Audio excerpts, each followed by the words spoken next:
Годината е 1911. Първите българи прекрачват прага на университета на Илинойс в градчето Арбана, на около 2 часа с кола от Чикаго.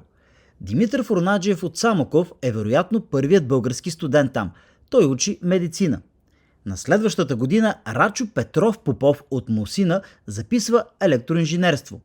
След него Иван Рачев от Ловеч се дипломира като бакалавър по химия.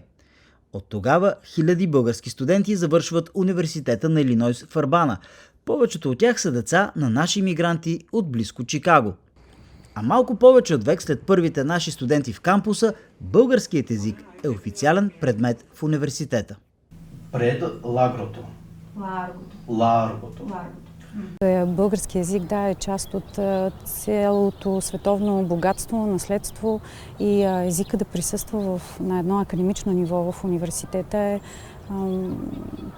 част от реда на нещата. Така е естествената пътечка български език да е представен на академично ниво, макар и отвъд океана. Факт, че 30 години не са се отваряли нови лекторати по български език, а старите на много места сме ги загубили. Така е, да. Много голям успех е да присъства български език наравно в една катедра по славянски езици и култури и български език да е част от всички други славянски езици.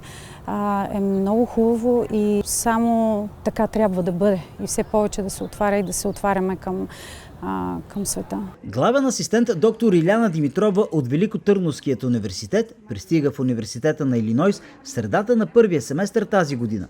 Нейните студенти са вече 18. Български е бил част от мен. Вкъщи говорим на български, прибирам се почти всяко лято.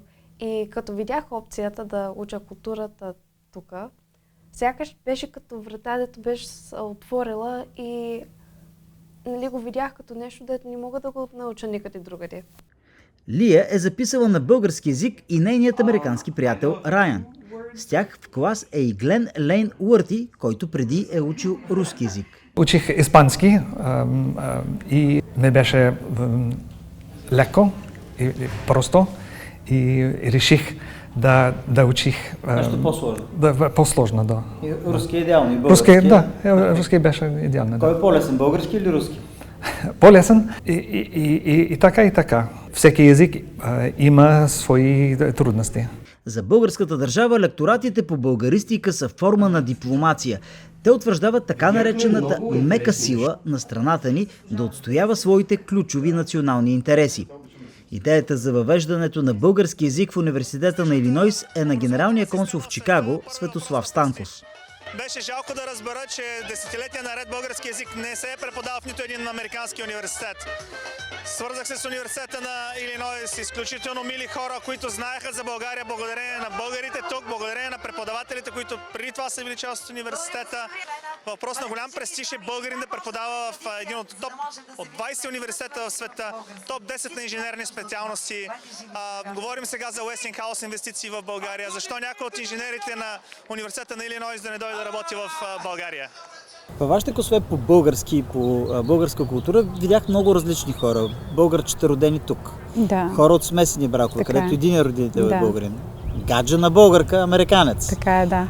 Американец, който учи славянски езици. Да. Въобще има такава една пъстра палитра. Какво ги обединява тези хора? Любовта им и интереса им към български език. От една страна даваме шанс на българските студенти, които имат български корени, да учат български език на академично ниво, т.е. да бъде един съвсем съзнателно избран предмет в тяхната програма. И те правят това.